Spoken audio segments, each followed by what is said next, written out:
Hello dear bankers, welcome back to EduTap under the JAIIB on the go series. JAIIB on the go series जहाँ पर आप अपने busy banking schedule के साथ साथ 15-20 minutes में अपने एक शॉर्ट कॉन्सेप्ट को कवर कर रहे हैं और अपनी एग्जाम प्रिपरेशन को कंप्लीट कर रहे हैं। आज का हमारा टॉपिक जर्नल और लेजर से रिलेटेड है। बिफोर स्टार्टिंग द टॉपिक, आपके एग्जाम प्रिपरेशन के लिए प्रीवियस ईयर क्वेश्चंस की इंपॉर्टेंस बहुत ज़्यादा है और आपकी एग्जाम प्रिपरेशन को स्ट्रीमलाइन करने के लिए हमने एक डॉक्यूमेंट प्रिपेयर किया है। इस डॉक्यूमेंट में मई 2023 से लेकर अब तक के previous year questions along with important concepts included है। इस डॉक्यूमेंट को अवेल करने के लिए आप को कुछ भी पे नहीं करना है। नीचे दिए गए डिस्क्रिप्शन बॉक्स में लिंक पर क्लिक कीजिए और इस डॉक्यूमेंट को अपने डिवाइस में अवेल कर अपनी एग्जाम प्रिपरेशन को और स्ट्रॉन्ग कीजिए। लास्ट लेक्चर में हमने एक क्वेश्चन डिस्कस किया था, आपके लिए होमवर्क क्वेश्चन था। उस क्वेश्चन को अभी डिस्कस कर लेते हैं, जहां पर हमें करेक्ट अकाउंटिंग साइकिल को आइडेंटिफाई करना था कि कौन सा इनमें से करेक्ट अकाउंटिंग साइकिल होगा। तो अकाउंटिंग साइकिल देखिए, सोर्स डॉक्यूमेंट से स्टार्ट हो रहा है और अकाउंटिंग साइकिल हमारा सोर्स डॉक्यूमेंट से स्टार्ट होकर कहाँ जा रहा है, फाइनल अकाउंट तक जा रहा है। तो आपका इसमें करेक्ट ऑप्शन जो रहेगा that would be option B, transactions है। ट्रांजेक्शन से सोर्स डॉक्यूमेंट बनेगा, सोर्स डॉक्यूमेंट से जर्नल, जर्नल से लेजर, लेजर से ट्रायल बैलेंस और लास्ट में फाइनल अकाउंट्स जो हैं वो प्रिपेयर किए जाएंगे। क्लियर? अकाउंटिंग साइकिल को रिवाइज कर लेते हैं। हमने प्रीवियसली लास्ट लेक्चर में अकाउंटिंग साइकिल को ही पढ़ा था। अकाउंटिंग साइकिल क्या है, जहाँ पर फाइनेंशियल अकाउंटिंग साइकिल एक ऐसा प्रोसेस है जो हमें ये बता रहा है कि अकाउंटिंग किस तरीके से की जाएगी। सबसे पहले हम ट्रांजेक्शन्स को आइडेंटिफाई करते हैं, यानी हम ये देखते हैं कि ट्रांजेक्शन्स फाइनेंशियल नेचर की हैं, है ना, या फिर नॉन फाइनेंशियल नेचर की है। तो नॉन फाइनेंशियल नेचर वाले ट्रांजेक्शन्स को यूजुअली क्या कर दिया जाता है, इग्नोर, और फाइनेंशियल नेचर वाले ट्रांजेक्शन्स के सोर्स डॉक्यूमेंट्स यानी एविडेंसेस जो है उन्हें आइडेंटिफाई कर लिया जाता है, उन्हें निकाल लिया जाता है। सोर्स डॉक्यूमेंट्स के बेसिस पर हम ट्रांजेक्शन्स को क्या करते हैं, रिकॉर्ड करते हैं। सबसे पहली बार जब रिकॉर्डिंग होती है तो उसे क्या बोलते हैं, उसे बोलते हैं जर्नल। जर्नल से ट्रांजेक्शन्स लेजर में पोस्ट होती है। लेजर में पोस्ट होने का मतलब क्लासिफिकेशन, और क्लासिफिकेशन के बाद ट्रायल बैलेंस बनाया जाता है। ट्रायल बैलेंस में अरिथमेटिकल एक्यूरेसी को चेक किया जाता है। कोई भी अगर हमें अपने ट्रायल बैलेंस में एरर लगता है तो उसको एडजस्ट कर एडजस्टेड ट्रायल बैलेंस बनाया जाता है। ट्रायल बैलेंस फाइनलाइज होने के बाद फाइनेंशियल स्टेटमेंट्स बनाई जाती हैं, जिसको हम समराइजिंग भी बोलते हैं। Financial statement, profit and loss और बैलेंस शीट होती है, जहाँ पे आपको अपने बिजनेस के प्रॉफिट्स और लॉसेस के बारे में पता चलता है और साथ ही साथ एसेट लायबिलिटी स्टेटस के बारे में इंफॉर्मेशन मिलती है और हमारी बुक्स ऑफ अकाउंट्स क्लोज हो जाती हैं। This is how accounting cycle goes on. तो आज हम पढ़ते हैं जर्नल के बारे में, यानी कि ओरिजिनल बुक ऑफ एंट्री के बारे में। तो जर्नल एक ऐसी प्लेस है जहां पर transactions for the very first time record की जाती हैं और ट्रांजेक्शन्स एक क्रोनोलॉजिकल ऑर्डर, एक सीक्वेंस में रिकॉर्ड की जाएंगी। ठीक है, जैसे जैसे ट्रांजेक्शन्स इनकर होंगी, जैसे जैसे ट्रांजेक्शन हैपन होंगी, वैसे ही फॉर्म में उन ट्रांजेक्शन्स को रिकॉर्ड किया जाएगा। डेट वाइज ट्रांजेक्शन्स को रिकॉर्ड किया जाएगा, पहले फर्स्ट डेट की, फिर सेकेंड डेट की, फिर थर्ड डेट की, क्रोनोलॉजिकल ऑर्डर में ही ट्रांजेक्शन्स को रिकॉर्ड किया जाएगा। आपके सामने जर्नल का फॉर्मेट है। जर्नल में ट्रांजेक्शन्स को रिकॉर्ड करते हुए सबसे पहला कॉलम डेट का बनेगा, जहां पर आप डेट रिकॉर्ड करेंगे अपने ट्रांजेक्शन से रिलेटेड। देन आपका पर्टिकुलर्स कॉलम बनेगा। पर्टिकुलर्स कॉलम में जो भी अकाउंट्स अफेक्ट होंगे आपके पर्टिकुलर ट्रांजेक्शन से, उन अकाउंट्स को रिकॉर्ड किया जाएगा, उन अकाउंट्स के नाम को रिकॉर्ड किया जाएगा। देन उन ट्रांजेक्शन से रिलेटेड एक नरेशन लिखी जाएगी, यानी उन ट्रांजेक्शन से रिलेटेड जो इंपॉर्टेंट जो इन्फॉर्मेशन है कि ये ट्रांजेक्शन किस चीज़ से रिलेटेड है। जैसे अगर हमने कैश डिपॉजिट कराया तो डिपॉजिटेड कैश इनटू बैंक, जैसे हमने परचेजेस करी हैं तो गुड्स परचेज ऑन क्रेडिट। तो इस तरीके से आप नरेशन जो है वो मेंशन करके दिखाएंगे। Then comes page number of the ledger. देखो, हमने पढ़ा कि जर्नल से ट्रांजेक्शन्स लेजर में जाती है ना, तो जर्नल से मान लो सपोजिंगली फर्स्ट ट्रांजेक्शन जर्नल से उठकर लेजर के कौन से पेज नंबर तक गई, उस पेज नंबर को हम यहाँ मेंशन करते हैं, ताकि ट्रांजेक्शन्स को वेरीफाई करना, ताकि ट्रांजेक्शन्स को का रिकॉर्ड मैपिंग करना आसान रहे, है ना। अगर मुझे लग रहा है, मान लो मैंने जब अकाउंटिंग फाइनेंशियल स्टेटमेंट्स बनाई तो मुझे लगा कि मैंने एक पर्टिकुलर कैश ट्रांजेक्शन, सपोजिंगली ये थर्ड वाली ट्रांजेक्शन, ये गलत कर दिया, 5 लिख दिया, 50 लिखना था, तो मैं इसकी डेट सोर्स डॉक्यूमेंट से मुझे पता चल गया।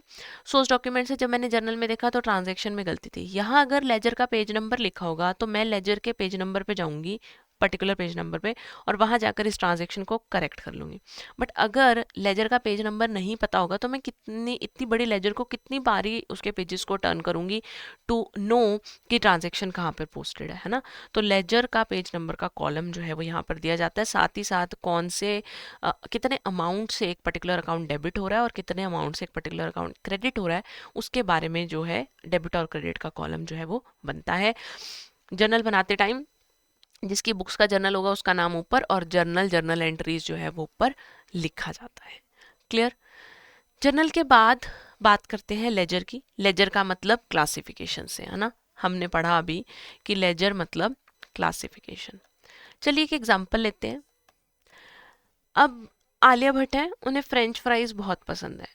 तो आलिया भट्ट ने बोला कि मैं भी जो कार्ट ओनर थे उन्हें बोला कि कार्ट ओनर मैं आपको मेरे को आप फ्रेंच फ्राइज प्रोवाइड कराओ हर रोज़ है ना, एवरी डे इवनिंग में आप मेरे को 6 PM पे फ्रेंच फ्राइज जो है डिलीवर कर दिया करो।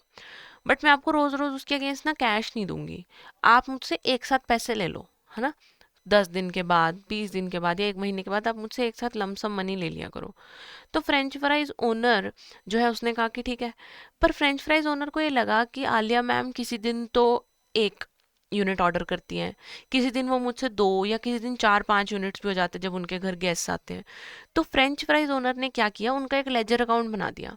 उनके लेजर अकाउंट में फ्रेंच फ्राइज की सेल से रिलेटेड जो ट्रांजेक्शन थी उनको रिकॉर्ड कर दिया एक ही जगह पर। आलिया भट्ट ने कहाँ कहाँ पे किस किस दिन कितने कितनी सेल जो है आलिया भट्ट को की गई उसको एक ही जगह पर क्या कर दिया गया, रिकॉर्ड कर दिया गया। तो वो जो रिकॉर्ड किया गया वो क्या होगा, वो उनके लिए फ्रेंच फ्राइज ओनर के लिए उन्होंने क्या बनाया, एक लेजर अकाउंट बनाया।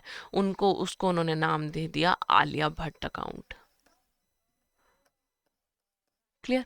तो आलिया भट्ट के अकाउंट में अब आलिया भट्ट से रिलेटेड जो भी ट्रांजेक्शन्स हैं वो एक ही साथ उनको एक ही जगह पर क्या कर रहे हैं, रिकॉर्ड कर रहे हैं।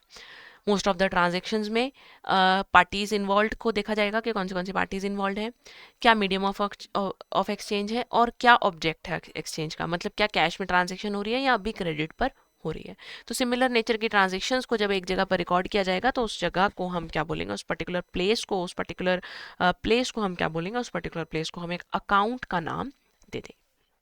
अकाउंट का फॉर्मेट कुछ इस तरीके से होता है, टी शेप फॉर्मेट में अकाउंट एग्जिस्ट करता है जहां पर डेबिट और क्रेडिट साइड होती है अकाउंट की। डेबिट साइड में आपके पास कॉलम्स हो जाएंगे डेट पर्टिकुलर, जर्नल फोलियो। अब देखिए वहां लेजर फोलियो था, यहाँ पर जो कॉलम है आपका वो क्या है, जर्नल फोलियो है। यानी जर्नल फोलियो में जर्नल में कौन से पेज नंबर से ट्रांजेक्शन उठाकर यहाँ लिखी गई है वो भी हम यहाँ पर मेंशन करते हैं और अमाउंट का कॉलम साथ के साथ आ जाएगा। ऊपर अकाउंट का नाम आ जाएगा, जैसे फ्रेंच फ्राइज ओनर जो है इन्होंने आलिया भट्ट का अकाउंट बनाया तो वो लिख देंगे यहाँ Alia Bhatt account. Clear. Ledger account में हमने एक लास्ट जो हमने लेक्चर पढ़ा उसमें हमने एक एग्जांपल लिया था एक बॉय का है ना।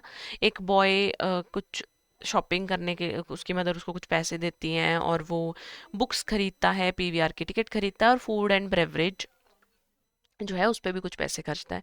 तो अगर मैं फूड एंड ब्रेवरेज जो उस आउटलेट की बात करूं तो वो जो आउटलेट है वो किस तरीके से लेजर अकाउंट्स मेंटेन करेगा, तो वो आटा खरीदेगा तो उसके लिए वो XYZ फ्लोर मिल्स का अकाउंट क्रिएट करेगा। इलेक्ट्रिसिटी का खर्चा इलेक्ट्रिसिटी बोर्ड अकाउंट में जाएगा, सैलरी का खर्चा सैलरी अकाउंट में जाएगा, शॉप के रेंट का खर्चा रेंट अकाउंट में जाएगा और वहीं पर जो कुकिंग इक्विपमेंट्स खरीदे गए उनको कुकिंग इक्विपमेंट्स अकाउंट में रिकॉर्ड किया जाएगा। और सेल्स अकाउंट बनाया जाएगा जिससे उसे पता चलेगा कि उसकी एक पर्टिकुलर पीरियड में कितनी सेल्स हुई। ये अकाउंट के स्पेसिमेंस हैं। इस तरीके से अकाउंट्स बनाए जाते हैं डेबिट और क्रेडिट कॉलम के साथ। हर इंडिविजुअल पर्सन का, हर इंडिविजुअल जो आपका कैटेगरी है उसका एक पर्टिकुलर अकाउंट बनाया जाता है। क्लियर। जर्नल और लेजर में कंपैरिजन कर लेते हैं कि जर्नल ऐसी जगह है जहां पर ट्रांजैक्शन सबसे पहले रिकॉर्ड होती हैं और इस प्रोसेस को हम क्या बोलते हैं, जर्नलाइजिंग बोलते हैं।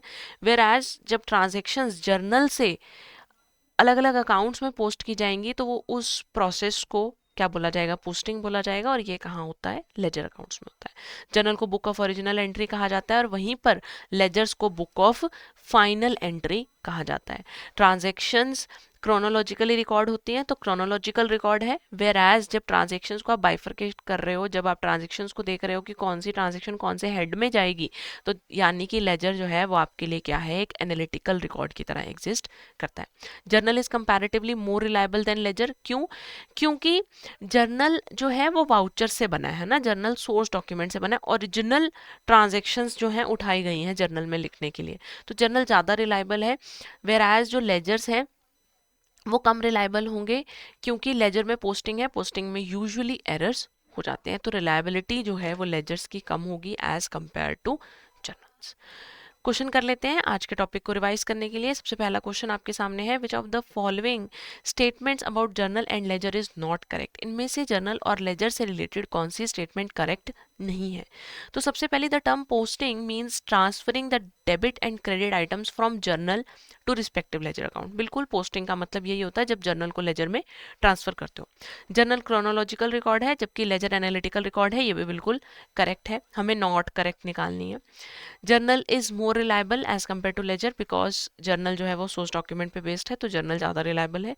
Laser is the book of first entry. No, ledger is the book of final entry. First book of entry तो क्या है, जर्नल है, तो आपका करेक्ट ऑप्शन क्या होगा, ऑप्शन डी होगा। Next question, which of the following is not a part of accounting cycle. इनमें से कौन सा अकाउंटिंग साइकिल का पार्ट नहीं है? जर्नलाइजिंग है, पोस्टिंग टू लेजर है, प्रिपरेशन ऑफ फाइनल अकाउंट्स भी है, बट प्रिपरेशन ऑफ बजट जो है that is not a part of accounting cycle. This is your question, आप इस क्वेश्चन की प्रैक्टिस करेंगे, इस क्वेश्चन का आंसर मुझे कमेंट बॉक्स में लिखकर जरूर जरूर जरूर बताएंगे।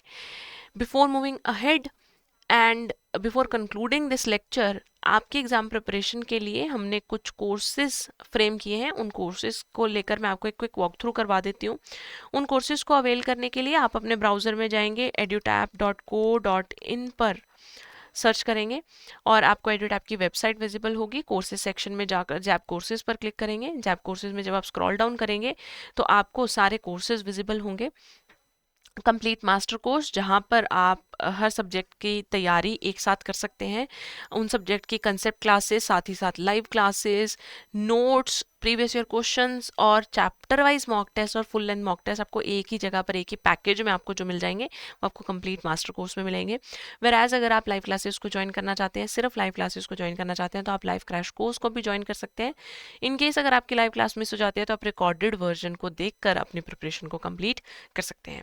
मास्टर कोर्स और live crash course almost similar हैं, जबकि मास्टर कोर्स में आपको कंसेप्ट क्लासेस भी मिल जाएंगी, लाइव क्रैश कोर्स में कंसेप्ट क्लासेस अवेलेबल नहीं है।